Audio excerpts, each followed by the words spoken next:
I did become a full-time employee for Duo Security, which was my first unicorn exit, which was 2.35 billion. For And then Duo? immediately, yeah. Wow. And then immediately after that, I went to go work for another company called Llamasoft, and they exited for 1.5 billion. And so back to back, I got two unicorns, pretty much taken care of. And I said, I'm tired of, I really want to lean into this. I really want to get into the SaaS world as a specialty. And so in 2020, that's when SaaS Gurus was born.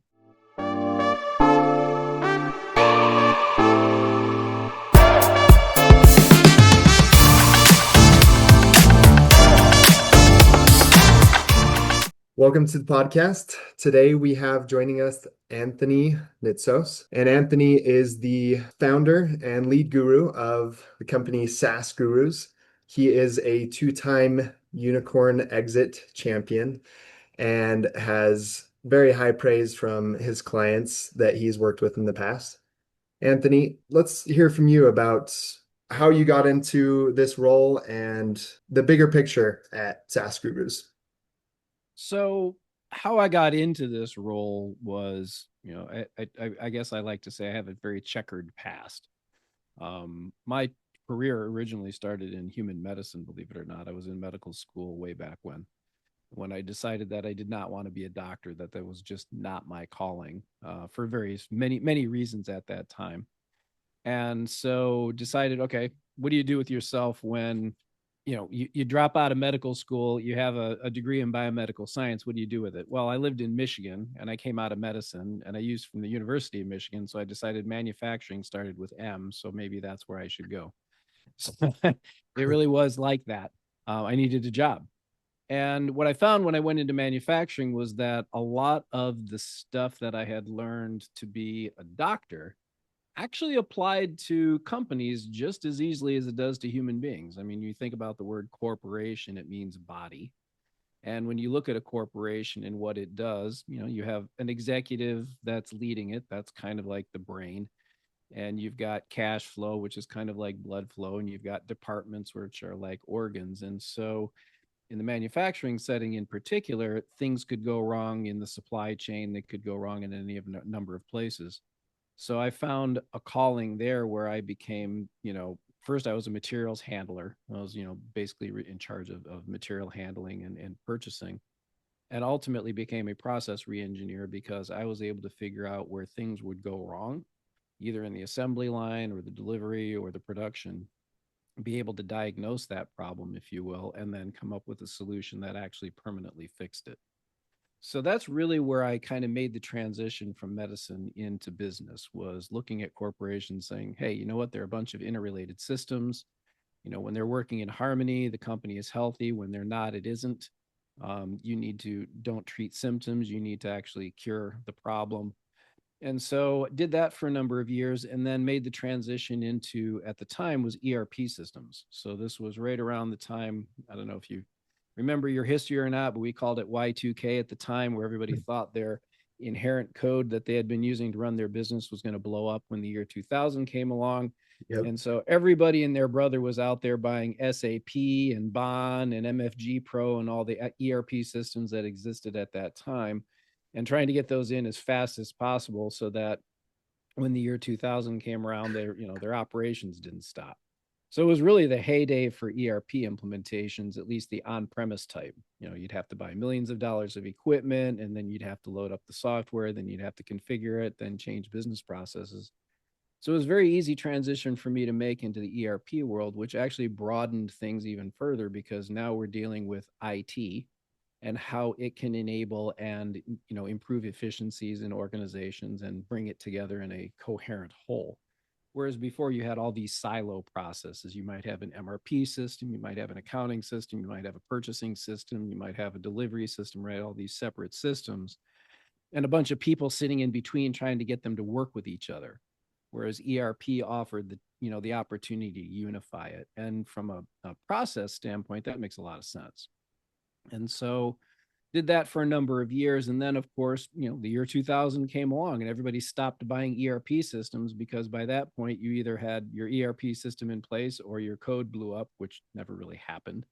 or your code kept working, which was in the case, most of the cases, things just didn't, the wheels did not come off the bus.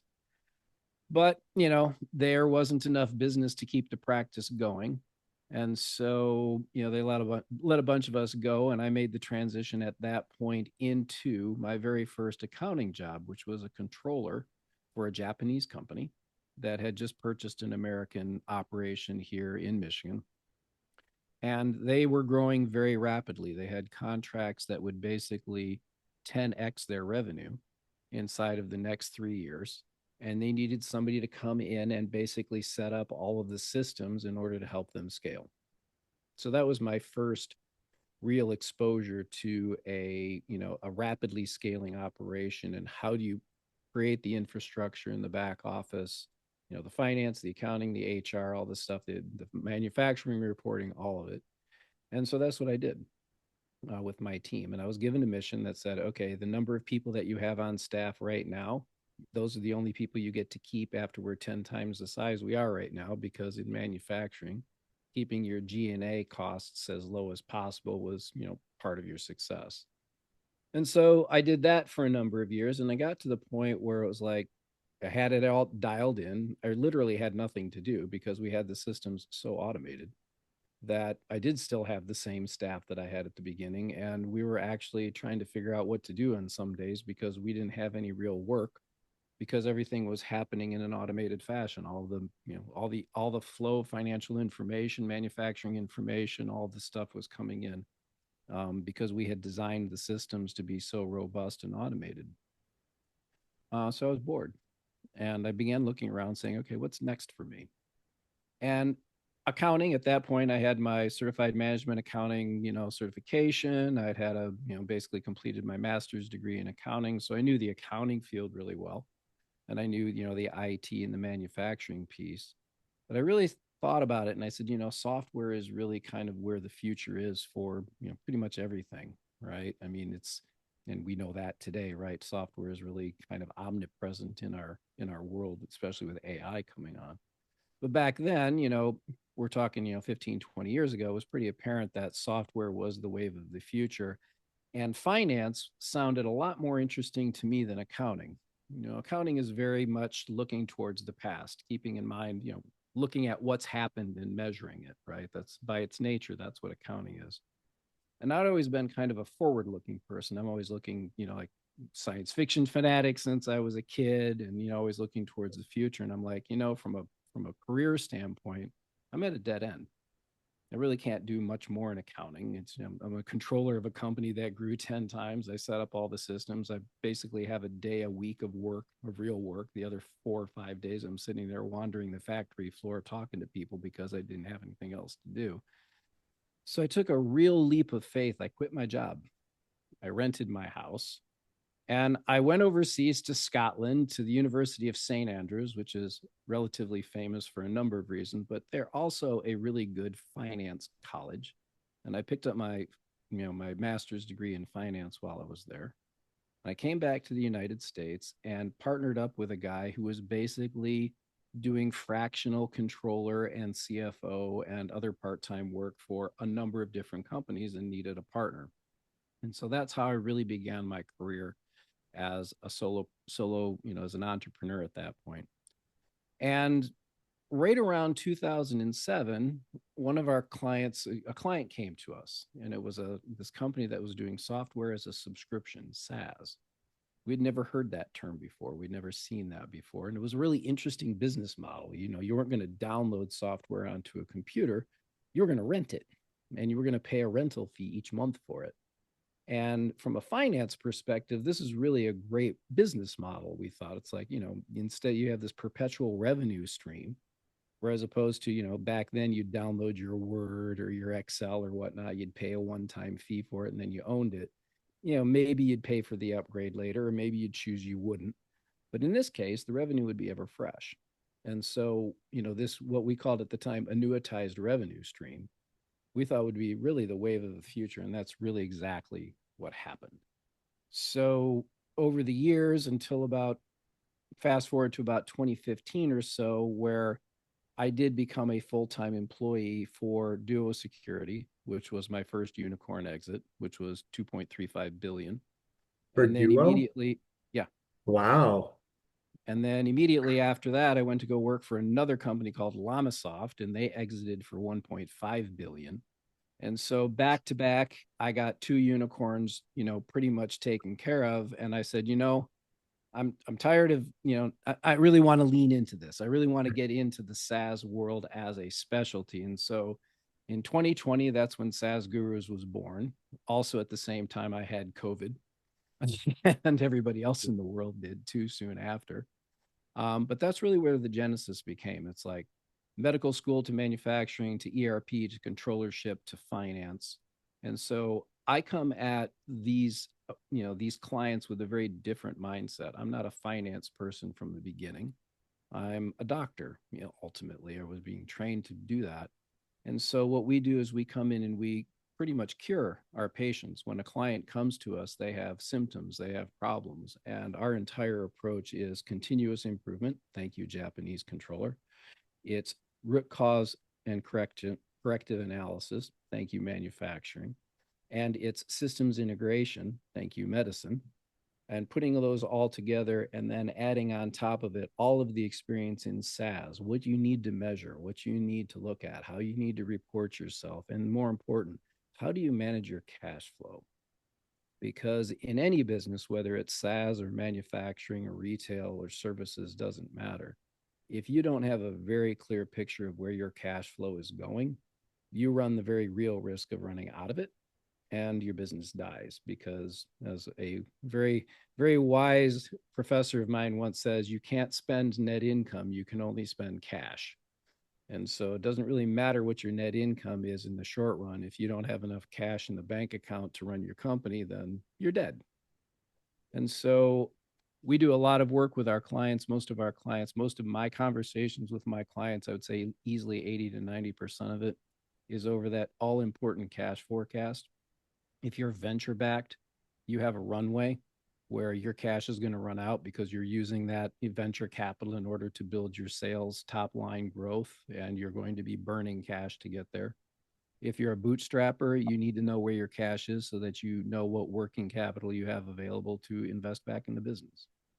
So, kind of in a nutshell, brings us to today, which is where SaaS Gurus is. We serve only SaaS. We are specialists in it. We know this industry. We live and breathe it.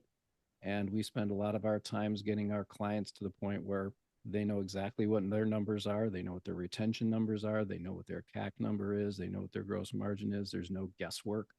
And more importantly, we're telling them where their cash is going so that they know if they're going to run out, when they need to go for their next raise, or if they have extra cash, where they can invest it into the business. Okay. So can you just briefly tell us what your day-to-day looks like? My day to day, as the CEO of the company, my day to day can really be anything. I kind of joke that the E in CEO does not stand for executive, it stands for excrement, because I have to deal with the crap that nobody else does. So, and anybody out there who's a CEO is probably laughing because they know exactly that that's what it is. Um, my personal day is either spent on the business, helping looking for new clients and getting them, or dealing with the team if they've got issues that they can't resolve, or dealing directly with the clients, as I said, on that mostly cash forecast. Although it could also be other things, such as we're going to go out and raise and we need to know what valuation we should be going in. We need to put together the pitch deck for our raise, and what are the numbers that have to go in there. So on a day-to-day basis, a lot of my time is spent forecasting cash, dealing with the team and making sure that they have what they need to be successful with the clients, making sure the clients are happy and that they are getting what they need. And then, of course, building the business itself, looking for new clients, business development, and then working with my branding team to make sure that we're maintaining our brand, and that when people search for fractional SaaS CFO, we come up high on the rankings and they find us.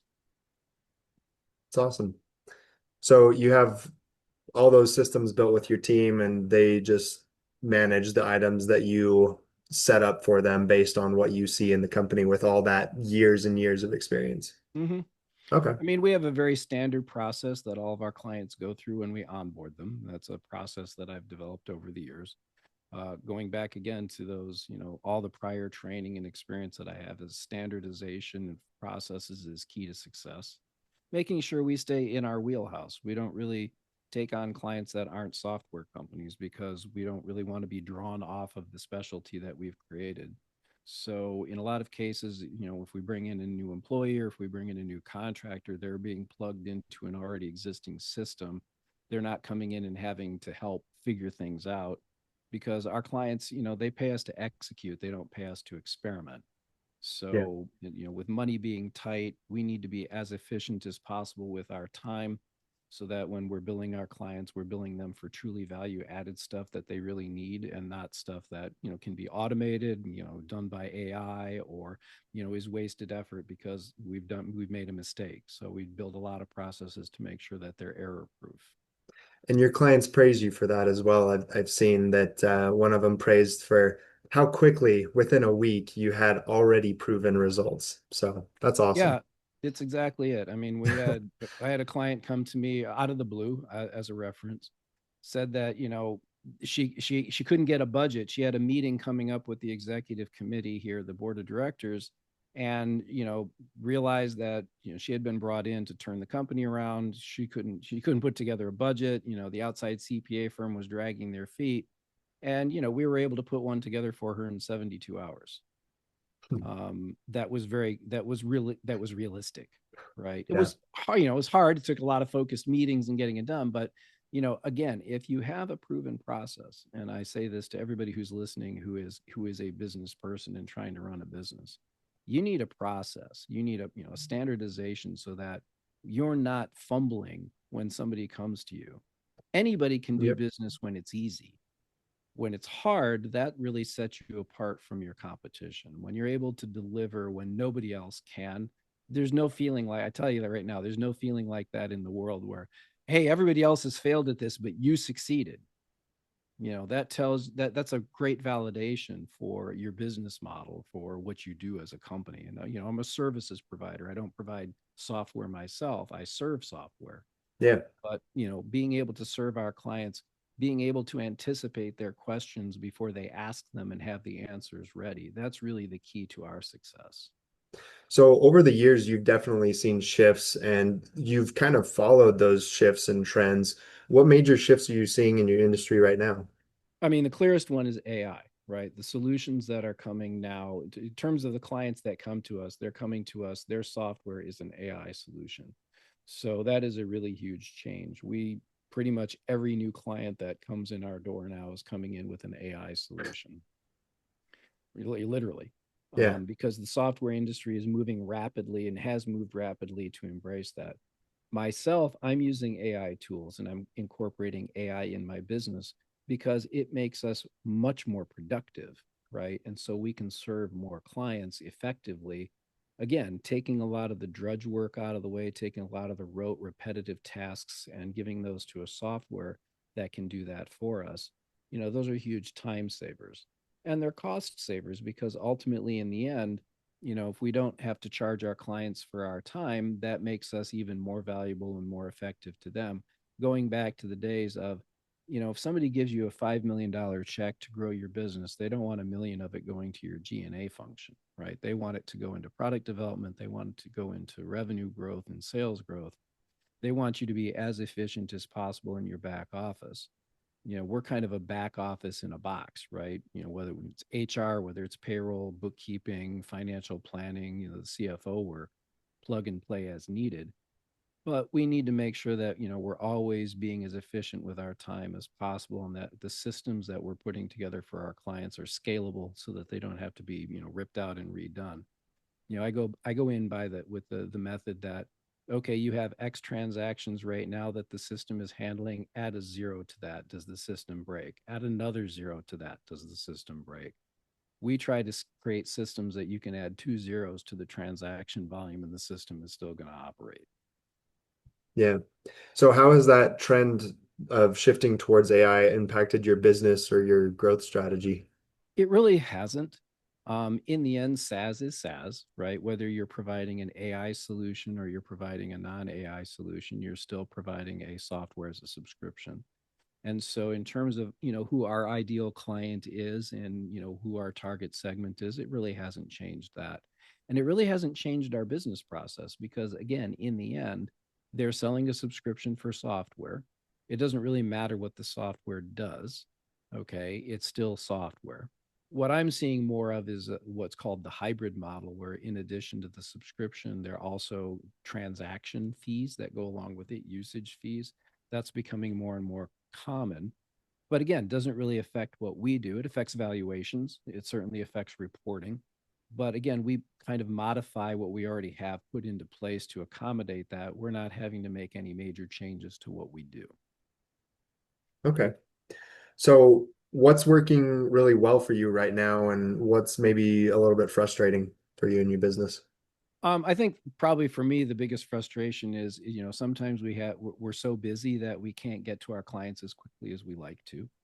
Our business tends to be one where there could be long periods of times where I call it kind of like the little waves, right on the ocean. You just kind of see the wind and little waves, and then all of a sudden the waves start to gather together and they become a big wave, Yeah. and you're a little bit overwhelmed.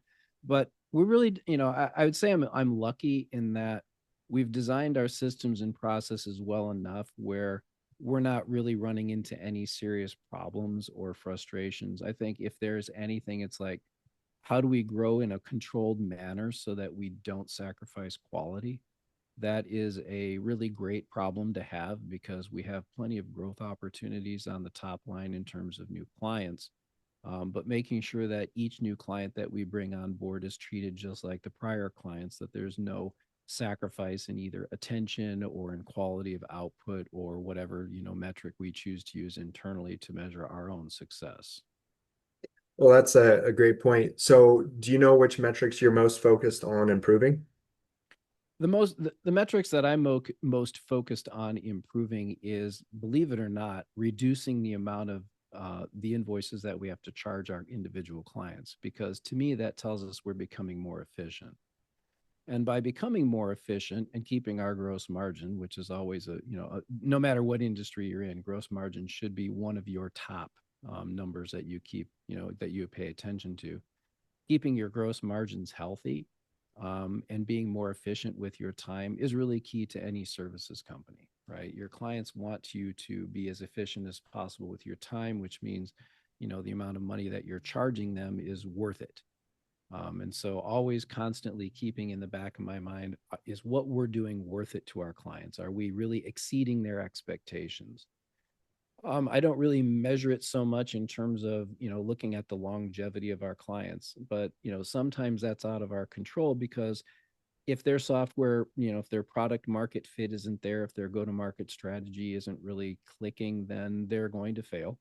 And they're going to leave us as a client because they go out of business. That's something that's not within our control. A client leaving us because they don't like what we're doing or we're not being effective, that is something that really doesn't happen because we have a proven system. And when in the rare cases that it does, we take a really close look and say, what did we do wrong? What is it that we could have done better? What's our own internal corrective action to make sure that, was that client just not a fit from the beginning, and could we have screened that out earlier? Or did we fail in some manner? We didn't deliver what we were supposed to. Yeah. And do you think that's an industry trend with these SaaS companies that they're either really, not dialed in on their market fit, or they just have no clue? So I kind of the answer to that is really kind of yes. If I'm answering the question, so we have two kinds of clients. We have those that are venture backed, who have taken money from the outside, venture capital or whatever it happens to be, and then we have bootstrappers, ones that have taken in no outside money but have achieved a level of success and are growing. The real big differentiation between those two is the bootstrappers have figured out their go to market strategy, or they wouldn't have succeeded at getting their companies as big as they were without taking in outside money. The venture capital backed companies, those are the ones that are probably still figuring out their go to market strategy, because we tend to deal with clients that are either pre revenue on up to about the B round of investment. If you're getting your B round of investment, you've figured out your go to market strategy, and your B round of money is to scale, right? So you originally get your seed money. That's kind of like proof of concept, shows that the software has the product market fit, that that it is a good solution for what it claims to do. Your A round is really more geared towards make getting all the kinks ironed out of that go to market strategy. You have probably most of the pieces figured out, but it could be founder led sales where the founder is still the lead salesperson, or one of the founders is still leading the sales, and you need to divorce that person from the sales process and get them truly into the CEO role. Yeah. Then your B round comes along, and that's where you're just pouring gas onto the fire to make the thing light up. So we deal with a lot of clients that are in that pre-revenue up to the B round, and they're struggling with their go-to-market. And that really is where most of them fail. Is they've got maybe a great product, there's great product market fit, but they're not really clear on who the ICP is. They're not really the ideal client profile is. They're not really clear who the personas are within the target companies and how to reach them and what message to reach them with. Those are really the failure points. It's usually on the lead generation side and getting the leads that are coming in so that the sales team can turn them in. And then in some cases, it's execution on the sales team side. They couldn't close a door if you gave them one, let alone close a sale. And so, making sure that you've got the right sales team that can actually get the deals across the finish line and turn them into contracts. That's the other key piece. So we see a lot of struggling on the go to market itself and getting enough inbound leads to feed the sales team. And then in some cases, failure in the sales team and their ability to close deals. And does your company ever try to focus on specific types of companies, whether it be those bootstrappers or maybe the ones that have already got their Series B or anything? Now, we typically, if you're a Series B, you're going to be hiring a full time CFO at that point because you have the cash to do it.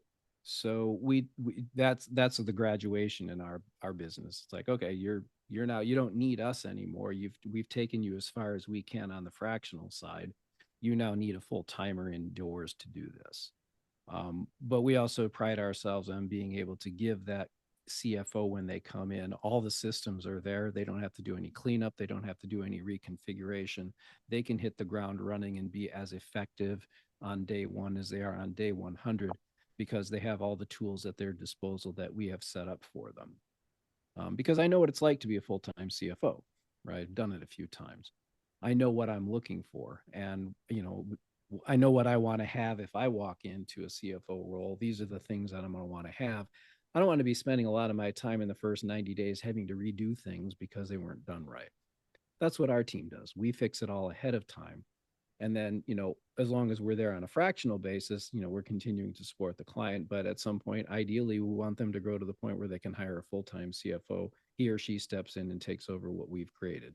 That makes sense. So for your company, where do you want to be 6 to 12 months from now? We're really targeting to double our business within the next 12 months. So we've contracted with, founder-led growth, right? I'm applying my own medicine to myself. It's like over the years, I've taken different parts of me and given them to other team members. The last piece now is the sales piece. And so getting myself out of the role as the lead salesperson, as the lead rainmaker, as it were, bringing in a team that actually can find clients for me. Yes, I'm doing the closing, and then ultimately I'm doing some of the delivery, but mostly handing them over to other team members to handle. But ultimately, I need to get myself to the point where I am not SaaS Gurus, right? SaaS Gurus is a standalone organization. Yes, I'm the head of it. I'm the chief strategist, but if do I have something to sell, right? It's kind of like the blunt message here. Like when I choose to retire, whenever that happens to be, I don't know, what the way that they make people live longer these days, maybe I never will, because I'm having a lot of fun doing this. So think about it. I get to see the coolest tech that walks in anywhere. All of our clients are AI. They're like, I have an AI solution that does X. And we're like, wow, that's really cool. Right. It's like I get to see Yeah. this stuff firsthand. So I'm living in the AI tsunami. I'm riding the top of that wave. And that wave is probably not going to go away for quite a long time. And so this is a very sustainable business model for me in particular, is SaaS, and then of course the AI. So I get to see all the coolest tech when it comes in the door. It's like, oh, you guys do that. That's pretty cool. But getting myself out of the role of being the lead salesperson is the next step of my evolution, and that's what we're hoping to achieve over the next 12 months. Okay. So you mentioned you want to double the business, get yourself out of that lead sales position. If you had a magic wand to fix just one thing in your business that's holding you back or slowing you down, what would that one thing be? Getting the resources that I need to support all that business growth, right? Finding the right people is a challenge for us, right? You need to be able to, first of all, you need to know SaaS. So you need to know that as an industry. You need to have the accounting and finance chops where I don't have to teach you how to do this stuff. I teach you how SaaS is done, but how to take care of it. You also need to have, frankly, good people skills, right? I mean, we're a services company. Our clients are dealing with us as human beings on a daily basis. We're dealing with them as a human being on a daily basis. We need to be able to have constructive conversations when things go wrong. We need to Yeah. have positive conversations no matter what, and make sure that they feel, loved and cared for, and that they understand that we understand them and that we have their backs. Finding the people skills, both the soft skills and the hard skills, that's probably our biggest challenge, is finding the right resources to serve our clients. And those are human resources. Yeah, people. Yeah. Because we can always build more AI stuff, but the human resources are essential still. I mean, it's all about people, Yeah. right? Why do we work? When you think about it, right? Well, we work in order to make money, but it's because we're people and we need things. And so keeping our clients healthy, that allows them to employ people, and their people can go home to their nice homes where their mortgages are paid for and they've got good food on the table, and their kids can go to basketball camp or whatever it is that they want to do. Yep. The whole idea is that all of us succeeding, we all help our own success. And so kind of living and embodying that's kind of our internal values. Are we treating our clients the way we want to be treated? Are we serving them the way we would like to be served? Like, when you have a plumber come into your house, do you want somebody who's like some gruff old dude, or I should not be ageist, some grizzled person who isn't very friendly, and they're kind of grumpy? Or do you want somebody like, I had a great experience with a plumber the other day, probably the best experience I've ever had with a plumber. Why? Because the guy's attitude was awesome. He's like, I'm sorry, I'm going to have to charge you this. I'm sorry, we're going to have to charge you this much money for this, but here's the problem. And really laying it out in very clear terms to us. That's the kind of delivery we like to do. It's like, I'm sorry, man, this is going to be expensive for you, but here's the benefit you're going to get out of it. And here's why it's going to cost this much money in order for us to fix it. And here are the steps we're going to take to fix it to make sure it's permanent. Those are the kind of conversations early on with our engagements that we like to have with our clients, to say, hey, look, this is a jacked up mess, right? And we need to fix it for you. And here's how we're going to fix it. And here's how much it's going to cost to fix it. But then it's going to be fixed. Yeah. And you and I have to do it again. That's awesome. This has been, amazing learning about your company, your history with everything that you've been through, transitioning from medical to manufacturing to IT and all these things in between, and looking out to double your company in the next 6 to 12 months. So, Anthony, if anyone listening to this wants to get a hold of you, how would they do so? I have one of the rarest last names on the planet, Nitzos, Nitsos. If you just look for Anthony Nitzos, you're going to find me. You probably won't find the guy in Australia who happens to have the same name. You'll find me. SaaS Gurus, SaaSGurus.io. That's our website. You can find me on LinkedIn, Anthony Nitzos, or SaaS Gurus, both of our websites. All of those have contact us pages where you can just put in your information, and I will personally answer it. Like I said, I'm the lead sales guy at this point. So if you send me a message, I'm the one who's going to answer it For now. for now. Awesome. Well, thanks, Anthony. And um, don't forget to like and subscribe. Thank you for letting me be on your show.